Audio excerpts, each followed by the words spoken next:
네, 세 번째 강의 시작하도록 하겠습니다.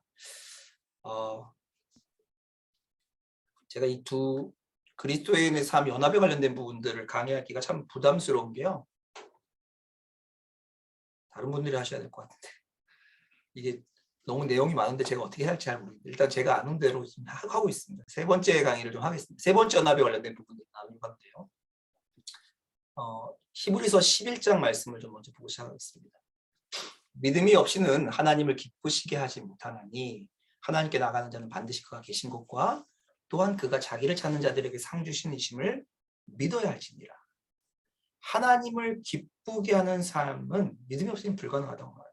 그러니까 그리스도인의 삶은 주님을 기쁘시게 하는 삶이 마땅한데 믿음과 연결되어 있다고 분명히 얘기하고 있거든요. 우리가 지금까지 계속적으로 연합에 대한 부분들을 나누는데요. 진리와의 연합을 먼저 말했었죠. 바로 이미 이루어진 일에 대한 믿음의 반응인데 이것도 믿음으로만 가능한 거죠. 두 번째, 주님과의 연합이 있습니다. 그렇죠? 그 앞으로 주님과 하나 됐기 때문에 확실히 이루어질 일에 대한 믿음의 반응인데 이것도 믿음으로만 가능합니다. 세 번째가 있는데요. 세 번째가 주님의 몸과의 연합입니다. 주님의 몸과의 연합. 하나님의 방법이 내 삶의 길임을 인정하는 믿음의 반응인데요. 이게 무슨 의미인지 좀 같이 한번 생각해 보려고 합니다. 다시 이 그림으로 돌아가는데 우리 일상은요. 영적 전쟁이 있습니다.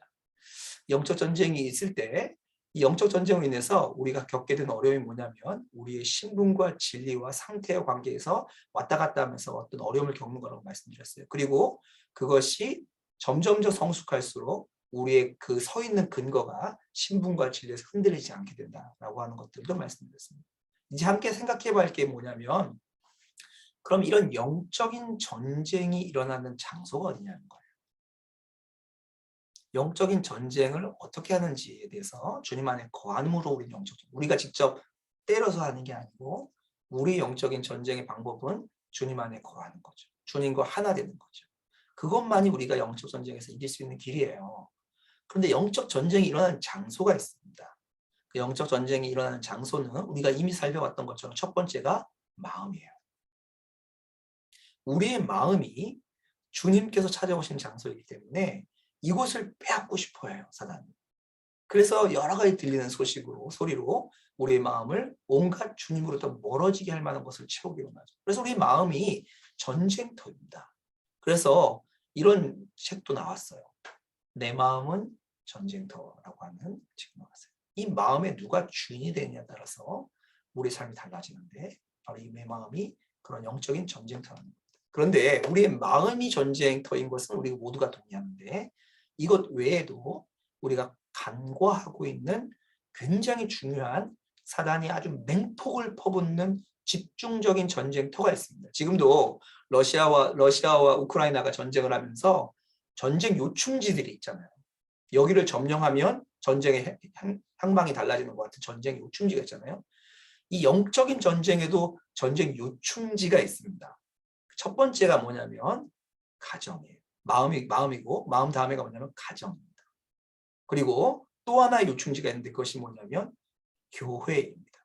왜 가정과 교회가 영적인 전쟁의 아주 중요한 요충지가 되었는지를 좀 설명을 드릴 필요가 있을 것 같아요. 여러분, 하나님은요 천지를 창조하셨죠, 그렇죠? 천지를 창조하신 하나님께서 이제는 사람들이 하나님 만드신 피조 세계에서 그것을 사용해서 뭘 만드는 것을 허락해 주셨어요. 사람에게 지혜를 주셔서. 그런데 사람들에게 천지를 창조하신 하나님께서 창조가 아니라 사람들에게 뭘 만들라라고 하셔서 만든 것들이 있습니다. 사람들의 아이디어가 아니고요. 하나님의 아이디어로 만들어진 것들이 있어요. 이것은 굉장히 큰 의미가 있습니다. 모두가 다. 대표적으로 방주죠. 하나님께서 방주에 설계도를 주시고 방주를 만들라고 하셨잖아요. 그렇죠? 이건 무슨 의미가 있었죠? 사람을 구원하시는 방편이 되었죠. 또 뭐가 있어요? 하나님 직접 그들에게 써서 주셨던 두 돌판을 비롯한 하나님의 율법이 있죠. 하나님 만들어 주신 거잖아요. 창조 이후에 만들어졌어요. 이건 뭐죠? 하나님께서 우리를 구원하시기 위한 방편으로 예비하셨죠. 또 뭐가 있었죠? 성막이 있지 않습니까? 하나님께서 계획서를 주셔서 설계도를 따라서 만든 성막과 성전. 이것도 하나님의 구원의 가장 중요한 방편 중에 하나였죠. 또 사람의 생각이 아니었던 놋뱀이 있죠. 놋뱀. 노뱀 또한도 하나님께서 하나님이 구원하시는 구원의 가장 중요한 방편의 하나로 사용하셨어요. 또 하나가 뭐죠? 하나님께서 이스라엘이라고 하는 민족을 들어서 하나님의 나라를 만드셨죠. 이것도 하나님께서 구원하시는 구원의 방편의 가장 중요한 통로 중에 하나로 사용하셨습니다. 그런데 이렇게 하나님께서 구체적으로 구원의 방편의 하나로 사용하셨던 것들 중에 지금 언급한 것 말고 두 가지가 더 있는데 이것이 굉장히 중요한 의미가 있어요. 첫 번째가 뭐냐면 천지 창조하면서 그냥 창조할 때 같이 하면 되는데 창조를 마치고 나서 하나님이 완전한 지혜를 가지고 있으면서도 마치 빼먹은 것처럼 뒤에 추가해서 만든 게 있습니다. 그게 뭐죠? 하나님께서 아담이 독초하는 것이 보기에 좋지 않아서 여자를 만드시고 그 여자와 남자가 한 몸을 이루게 하심으로 뭘 만드셨어요?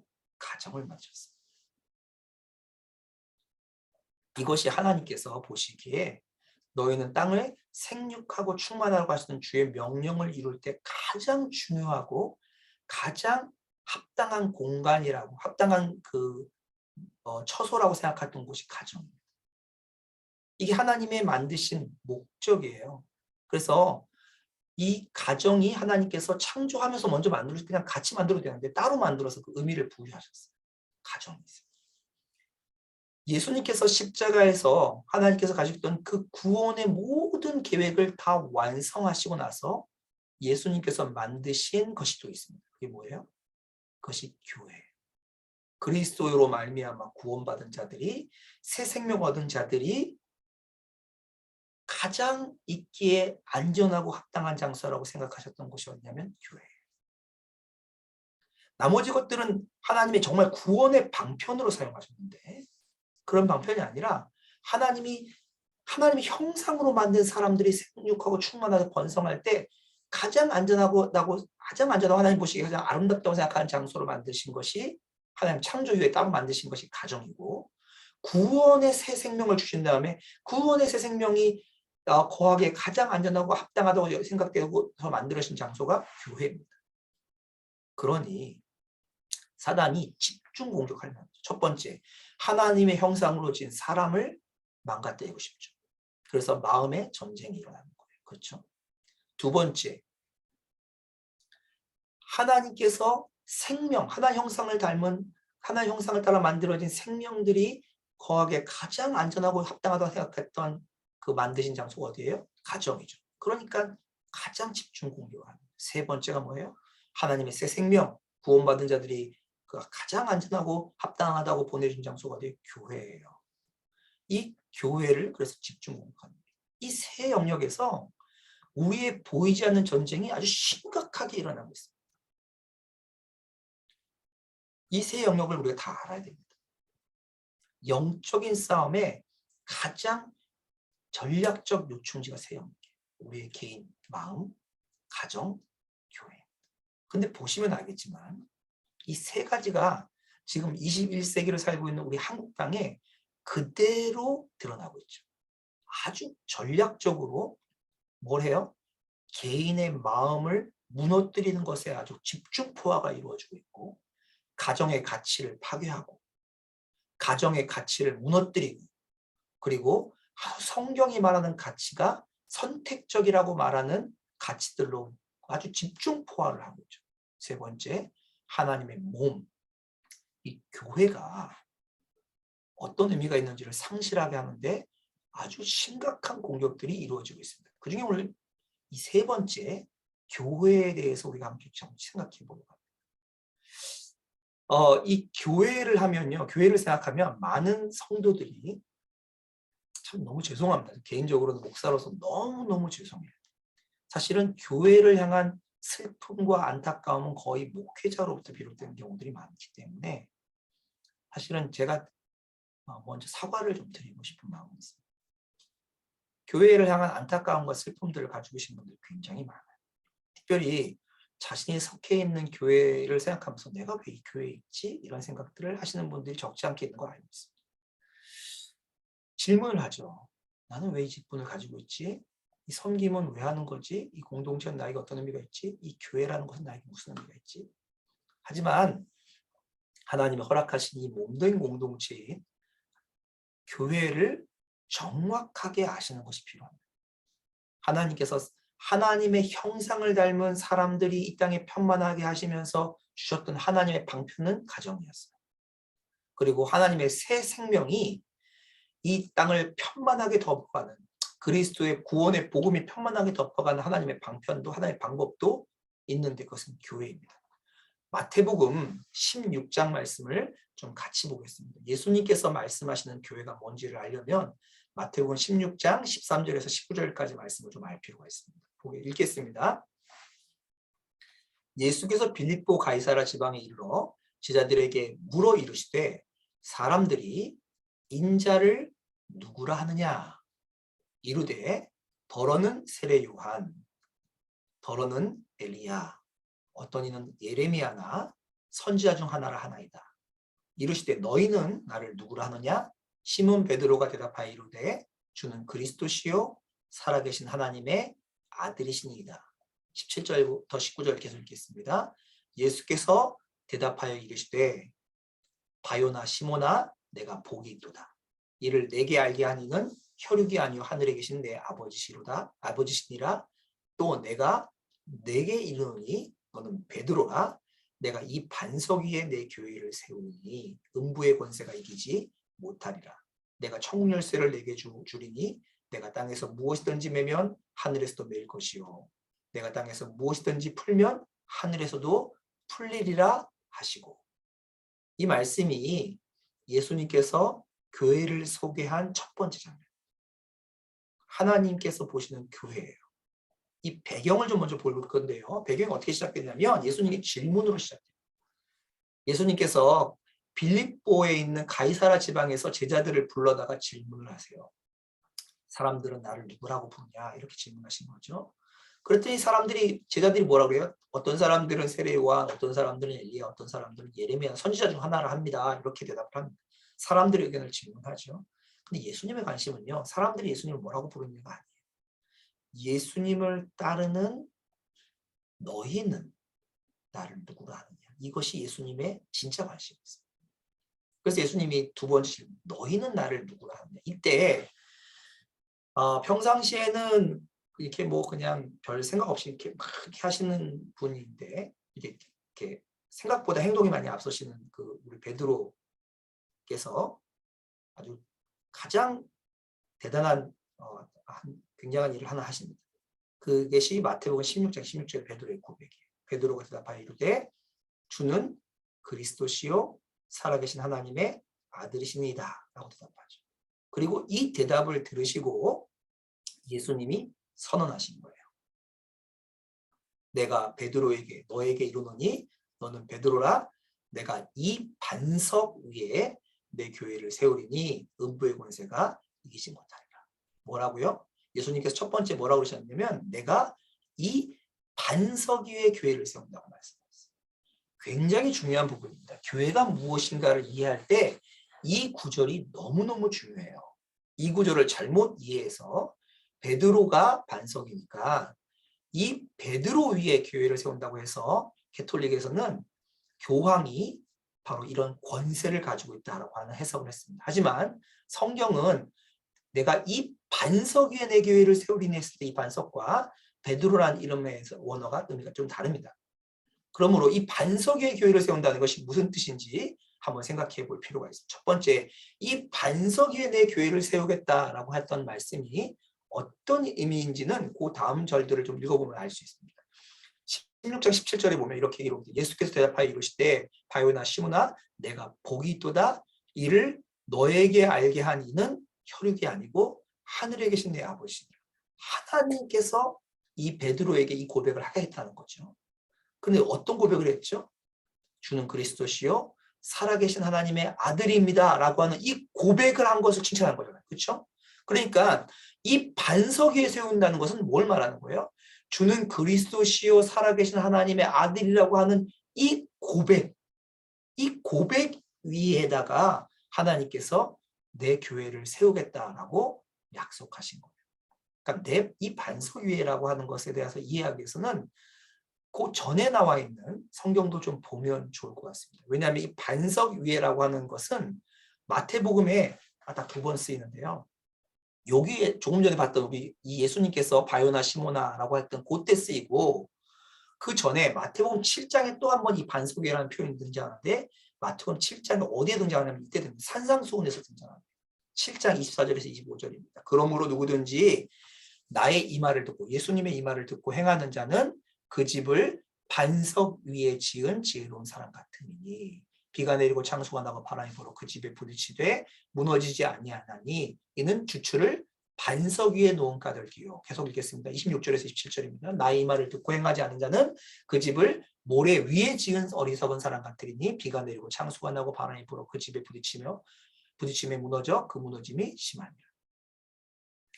이 반석 위에 내가 이 교회를 세운다고 했을 때 이 반석 위라는 표현이 고전에도 나왔어요. 7장에도 똑같은 표현이. 그러니까 이 반석은 뭘 말하는 거죠? 이 반석 위에 세운다고 했을 때 조금 전에 7장 24절, 25절에 집을 반석 위에 지은 사람은 지혜로운 사람이라고 말하고 있잖아요. 그렇죠?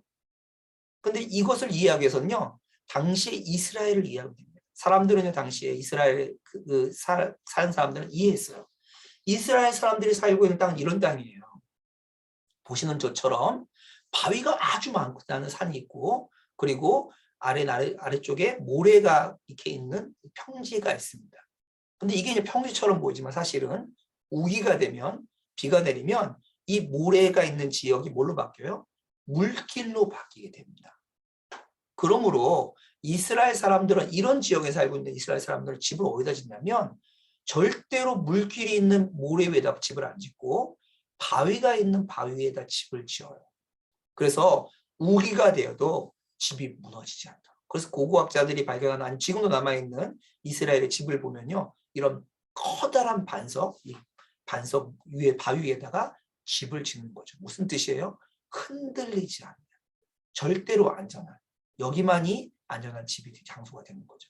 이런 이해를 가지고 있는 거예요. 그러니까 이 반석 위에 집을 짓는다는 것은 여기만이 안전하다, 이런 의미를 가지고 있어요. 그런데 요 7장 조금 전에 읽었던 이 반석 위에 집을 지은 사람과 같으니 바로 전에 뭐가 나오는지 아십니까? 우리가 너무 많이 들었던 성경이 등장합니다. 한번 보세요. 마태복음 7장 21절 23절입니다.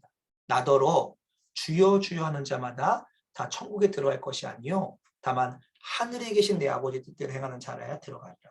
그날에 많은 사람이 나더러 이르되 주여 주여 우리가 주의 이름으로 선지자 노릇을 하며 주의 이름으로 귀신을 쫓아내며 주의 이름으로 많은 권능을 행하지 아니하였나이까 하리니 그때에 내가, 예수께서 그들에게 밝히 말하되 내가 너희를 도무지 알지 못하니 불법을 행하는 자들아 내게서 떠나가라 하리라.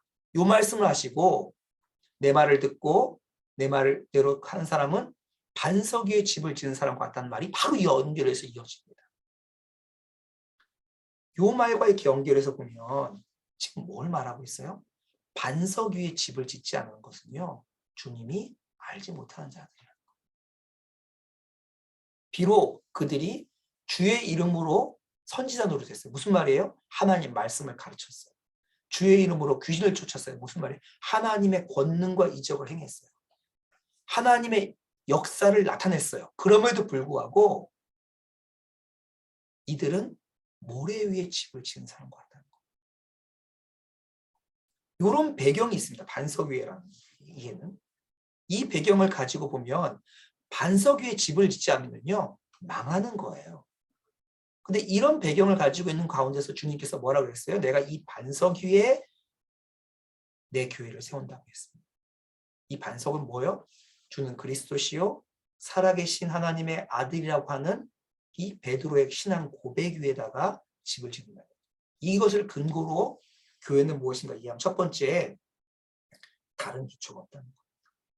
주께서 그리스도시고 살아계신 하나님의 아들이라고 고백하지 않는 교회는 반석 위에 집을 지은 게 아니에요. 다른 기초 없어요. 이것만이 기초예요. 이 기초 외에 다른 곳에 지어진 교회, 무슨 교회의 이름을 달건 관계없이 교회 아닙니다. 그리고 이 기초 위에 세워진 집은요, 절대로 무너지지 않아요. 얼마큼 어떻게 보이건 관계없이 절대로 안 무너져요.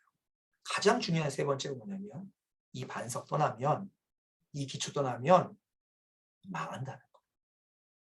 망한다. 교회의 기초는요, 그리스도 예수예요. 그분이 하나님이시고 구원자이시고 주권자라는 것을 인정하는 것이 교회의 기초입니다. 잠시만요.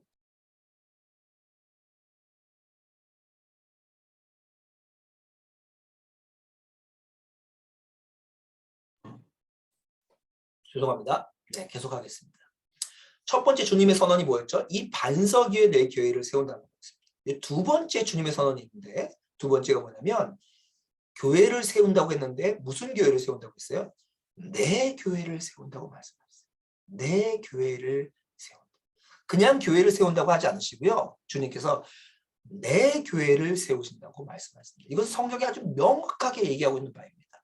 성경은요, 교회가 그냥 예수 믿는 사람들의 모임이라고 말하지 않습니다. 성경은 교회를 이렇게 말합니다.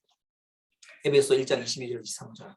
또 만물을 그 발 아래 복종하게 하시고 그를 만물 위에 교회의 머리로 삼으셨다. 교회의 머리가 누구라고요? 예수님이라고. 골로새서 1장 18절입니다. 그는, 예수는 몸인 교회의 머리시라. 그러니까 교회는 뭘 말하냐면요. 교회는 주님을 머리로 두고 있는 모임을 말해요. 공동체를 말해요. 주님께서 이 반석, 이 미신앙의 고백 위에다가 내 교회를 세운다고 하셨는데, 내 교회를 세운다는 것의 의미는 무슨 뜻이냐면 교회의 주인은 주님이라는 거예요.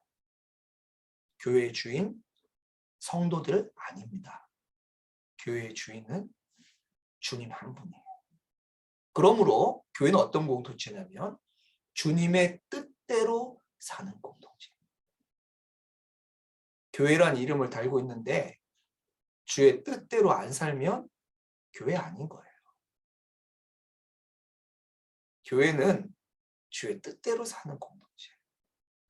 그러니까 주의 뜻대로 살지 않으면요, 교회가 아닙니다. 이것에 엄청나게 실망해서 지금 많은 사람들이 교회를 떠났지요. 그렇죠? 그리고 가나안 성도가 되었다고 말하죠. 근데 여러분 여기서 굉장히 잘 아셔야 되는 게 있는데, 여기서 착각하시면 안 돼요. 반석 위에 세운 교회는 흔들리지 않아요. 망하지 않아요. 그리고 교회는 우리가 만든 게 아니고 주님이 만드셨어요. 다시 우리의 출발점으로 넘어가요. 예수님이 오늘 주님의 교회를 세운다고 했을 때 주님의 관심의 출발점은 어디였죠? 너희는 나를 누구라고 부르냐? 주님은요, 세상 사람들이 교회를 뭐라고 부르냐? 교회가 어떠냐? 이런 거에 관심 있는 게 아니고요. 주님 안에 있는 사람들이 주님을 뭐라고 부르는지가 가장 중요한 관심사였어요. 교회는요, 예배를 드리고 묵상하고 기도하고 그리고 서로 발을 씻어주며 하나님 앞에 함께 나아가 그들의 죄를 고백하는 공동체입니다. 이것이 당연히 필요한 교회의 요소이지요. 그렇지만 아무리 이런 종교적 행위가 이루어진다고 할지라도 주님이 왕이시지 않는 교회는 교회가 아니에요. 그 교회가 흔들리는 이유는 그 반석 위에 세워지지 않았기 때문이에요. 주님께서 정말 원하시는 삶, 그리스도인에게 원하시는 것이 있었다면 바로 주님이 주인 되시는 삶입니다. 그리고 이 주님이 주인 되시는 삶을 살아가는 사람들의 모임을 주님이 만드셨는데 그것을 주님이 뭐라고 그랬냐면 내 교회라고 말씀하셨어요. 그렇게 내 교회를 세운다고 하시고 주님이 무슨 약속을 하셨는지 아십니까? 이렇게 약속하셨어요. 내가 이 반석 위에, 베드로의 이 고백 위에 내 교회를 세우리니 음부의 권세가 이기지 못하리라. 영적 싸움이 절대로 무너뜨리고 공격해서 무너뜨릴 수 없는 교회. 내가 천국의 열쇠를 너에게 주리니, 교회에게 주리니, 이렇게 말하고 있어요. 그러므로 여러분 분명히 하셔야 되는 게 있어요.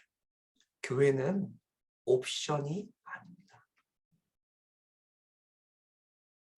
교회는 내 신앙 잘 지키고 좋은 교회 있으면 그냥 한번 가보고 아니면 나 혼자 신앙생활 잘하면 되는 거 절대 아니에요.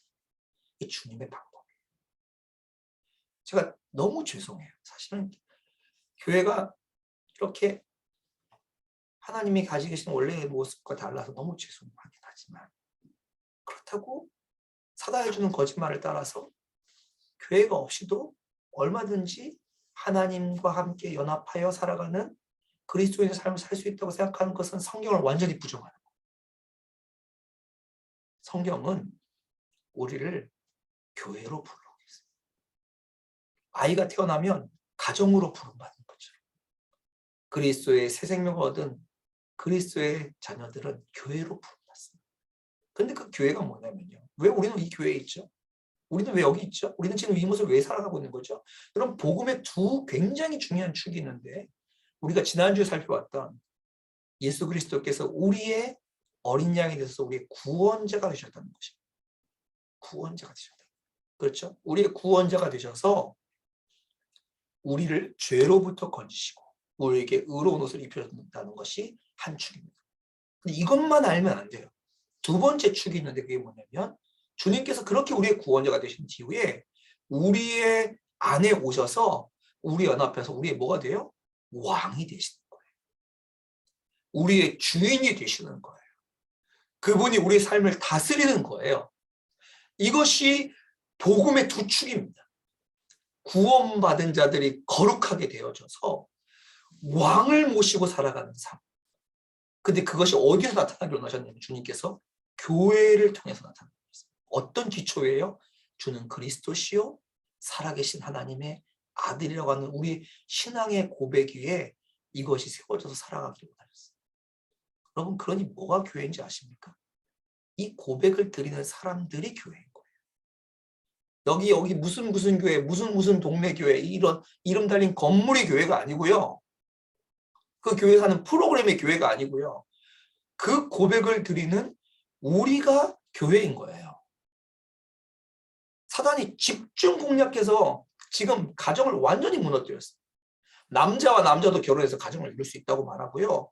이혼은 옵션이라고 말하고요. 결혼 안 해도 괜찮다고 말하고요. 사단이 얼마나 많이 성공했는지 몰라요. 우리 자녀들은요. 지금 어떤 시대를 살고 있는지 아십니까? 동성애를 이해하지 않으면 동성애를 인정하지 않으면 덜 떨어진 사람이라고 생각하는 세대를 살고 있어요. 그게 전체적인 아이 제너레이션, 저희 자녀 제너레이션이 가지고 있는 사고예요. 가정을 완전히 무너뜨린 거죠. 두 번째, 교회를 완전히 무너뜨리려고 하고 있어요. 내 신앙만 잘 지키면 교회 없이도 신앙생활 잘하면 그만이야 라는 가치관들이 교회 안으로 얼마나 물밀듯이 들어온지 몰라요. 교회는 마음에 안 들면 버려도 되는 거예요. 내가 마음에 드는 교회 그냥 선택하면 되는 거예요. 성경이 우리에게 그렇게 말합니다. 성경은 우리가 교회라고 말합니다. 그리스도의 신앙의 고백을 한 우리가 주님을 왕으로 모시고 살아가는 것이 교회예요. 그 왕으로 모시고 살아가는 데는 아주 분명한 신앙의 고백이 있죠. 예수 그리스도와 함께 십자가에서 죽고 주와 함께 부활할 때 부활에 동참한 삶으로 살아가는 나는 죽고 예수로 사는 사람, 그리스도와 연합하여 사는 사람, 내 마음에 들어오신 주님과 연합하여 손잡고 살아가는 사람. 근데 그들이요 진리와 연합하고 그렇죠? 주님과 연합하여서 어디서 살아가냐고요? 주의 몸으로 살아갑니다. 교회로 살아가는 거예요. 이것이 주님께서 우리를 부르신 부르심이에요. 로마서 1장 16절 17절 말씀은 다시 한번 읽겠습니다. 내가 복음을 부끄러워하지 아니하노니 이 복음은 모든 믿는 자에게 구원을 준 하나님의 능력이 되며 구원받는 능력이에요. 근데 그뿐만 아니에요. 복음에는 하나님의 의가 나타나서 믿음으로 믿음에 이르게 하나니 오직 의인은 구원받은 자들은 그리스도의 자녀된 자들은 믿음으로 말미암아 살아간다고 했어요. 그 믿음으로 말미암아 살아가는 것이 뭐죠? 내가 그리스도와 함께 십자가에 못 박혔나니 그런즉 이제는 내가 사는 것이 아니요 오직 내 안에 그리스도께서 사는 것이라. 이제 내가 육체 가운데 사는 것은 나를 사랑하사 나를 위하여 자기 자신을 버리신 하나님의 아들을 믿는 그 믿음 안에 살아가는 거예요. 여러분, 우리의 생각과 논리와 가치와 느낌은요, 지금 제가 말씀드린 이 세 가지와 다를 수 있어요. 지금 세상 사람들이 정말 발전된 신학이라고 말하는 것은 다르게 말할 수도 있어요. 성경은 뭐라고 말하냐면 우리는 믿음 안에 살아가는 거예요. 하나님의 진리의 말씀이 21세기는 안 맞아 떨어진 것처럼 보여도 그 진리가 사실이라고 믿음으로 연합하는 거죠. 세상의 사랑 가치들이 계속 우리의 마음을 채워질 때 내 안에 찾아오신 예수님 앞에 내 마음을 들여서 그분의 말씀이 그분이 내 삶을 가득 채우게 하심으로 주님과 연합하여 살아가는 것이 그리스도의 삶입니다. 이것도 믿음으로만 가능해요. 세 번째, 교회가 아무리 무너지고 소망 없어 보여도 주님께서 이 땅에 허락하신 주의 방법이 교회이고 가정이기에 가정을 지키고 교회를 지켜서 왕 되신 주님, 내 삶의 주권자 되신 주님을 인정하여 그분의 몸으로 살아가는 것이 그리스도인의 삶입니다. 이런 주님과 연합한 삶을 살아가는 사람들이 있으면 이 땅에 소망이 있습니다. 정말 소망이 있습니다. 범죄 소식이 더 많아지고 더 험악한 법이 세워지고 정말 아무런 소망이 없어지는 것처럼 세대가 무너지는 것처럼 보여도 그렇게 주님의 복음 앞에 믿음으로 반응하여 살아가는 사람들이 있다면 우리에게는 반드시 소망이 있습니다. 이 시간 함께 잠깐 찬양 하나만 하고 잠깐 기도하고 마쳤으면 좋겠어요. 그래서 좀 조금 일찍 마쳤는데요. 찬양 제가 좀 틀어드릴 텐데요. 제가 참 좋아하는 찬양인데 주님이 정말 찾으시는 게 있다면 우리의 마음이에요. 우리의 마음.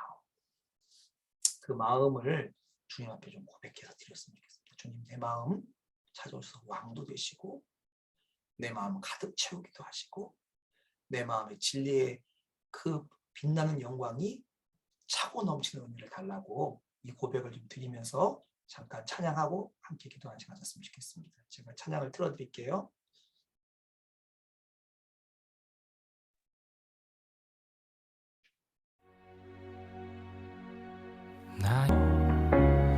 주여 내 마음을 받아주소서.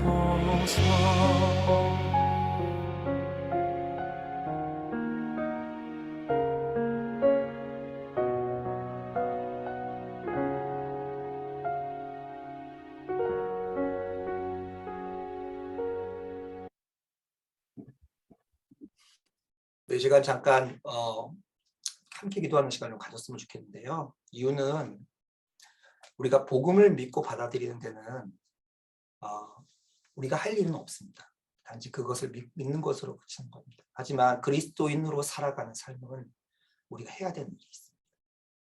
주님께서 우리 마음에 가득 채워질 수 있도록 그분의 그 진리가 내 삶 가운데도 진리가 되도록 여기는 일, 그분의 말씀이 들리게 하는 일, 그리고 그분의 교회로가 되어서 그분의 왕되심을 고백하는 일을 우리가 해야 되는 일입니다. 그래서 그 시간을 좀 가시려고 해요. 큰 소리로 기도하지 않으셔도 되고 조용히 기도하시거나 하나만 들리는 소리로 기도하셔도 되지만 주님 앞에 기도합시다. 혹시 주님과의 진리와 연합이 무너지신 분 계십니까? 회개하시면 돼요. 혹시 주님과의 연합이 무너지신 분 계십니까? 다시 주님 안에 돌아가서 구하면 됩니다. 우리의 마음을 주님께 내어드리고 그분으로 채워지기를 구하면 됩니다. 혹시 주님의 몸된 교회로 살아가는 것이 무너지신 분 계십니까? 주님 나로 주의 성전 삼으셔서 주의 교회로 저를 사용해 주십시오. 이 시간 함께 잠깐 기도하고 제가 기도하도록 마치도록 하겠습니다. 함께 기도하겠습니다.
마음이 안 되는 주님의 마음들을 막아주시고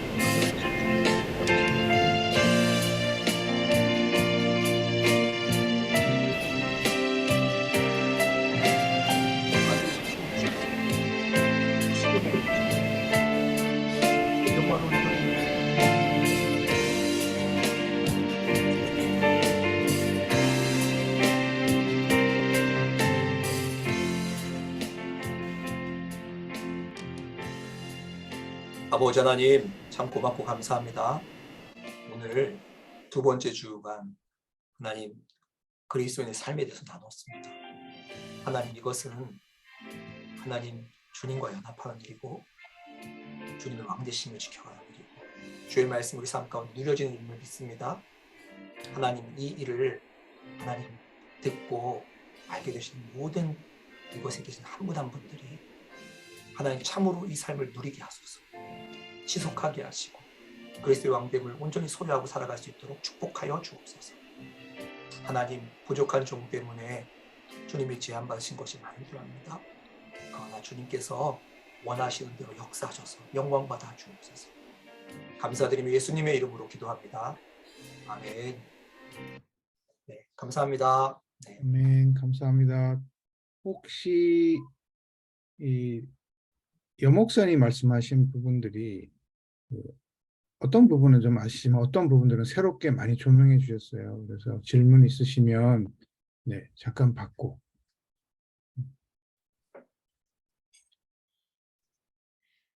목사님 안녕하세요. 네, 안녕하세요. 네, 반갑습니다. 박선영입니다. 질문이 있는데요.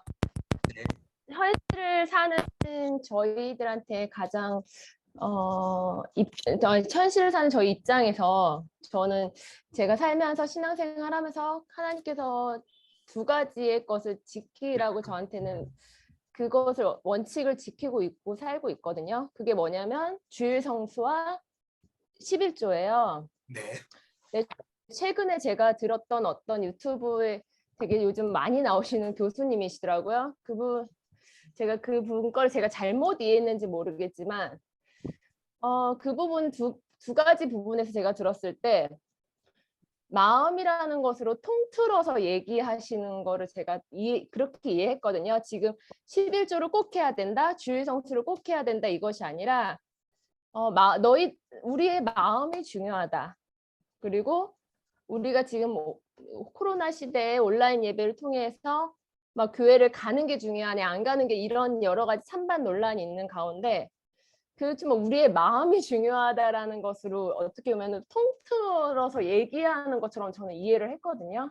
네. 네, 여재우 목사님께서는 그 부분에 대해서 어떻게 설명을 해주시는지 저는 궁금합니다. 주일 성수를 하고 11조를 하고도 네. 얼마든지 주님께서 내가 너희를 모른다라고 하실 수 있죠. 그것이 성경에 이미 나와 있잖아요. 바리새인들도 주일 성수를 했고 그리고 주일 성수가 아니라 안식일을 지켰고 11조를 철저하게 했고 금식을 하고 구제를 하는 일들을 해왔습니다. 그러니까 하나님께서 주신 어떤 우리에게 주신 좋은 계명이죠. 지킬 만한 것이고 하나님이 기뻐하시는 일을 지켰다고 해서 그것이 하나님께서 우리를 받아들이시는 근본적인 이유가 될 수는 없습니다.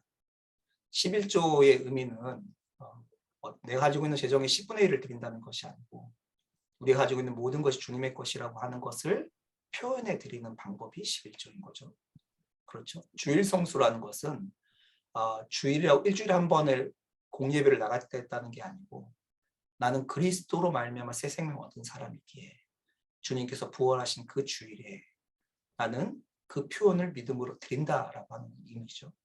그러니까 했냐 하지 않았냐의 문제이기보다는 더 중요한 것은 그것을 왜 하느냐의 문제이겠죠. 그리고 우리의 마음의 중심을 감찰하시는 주님께서 그것을 아시겠죠. 저희 아이들 중에는 아빠가 목사니까 억지로 예배 드리는 아이들도 있을 거예요. 어쩌면. 그러면 그것은 말씀하신 주일 성수는 될 수가 없겠죠. 네. 그런 의미에서 말한 것이 아닌가 싶습니다. 그거를 단지 분별하는 게 너의 마음이 어땠냐 얘기가 아니고 우리의 마음을 보시는 하나님은 어떻게 보시냐의 관점으로 가셔야 돼요. 그것이 우리의 마음이 어땠냐 하는 인간적인 판단으로 가시면 안 되고 우리의 마음을 보시는 주님이 성경이 말하는 주님이 그것을 어떻게 보시냐로 정확하게 이해하시고 그것을 분별하시는 게 중요하다고 생각합니다. 답이 됐는지 모르겠는데 그렇게 답을 드릴 것 같습니다. 네. 네, 감사합니다.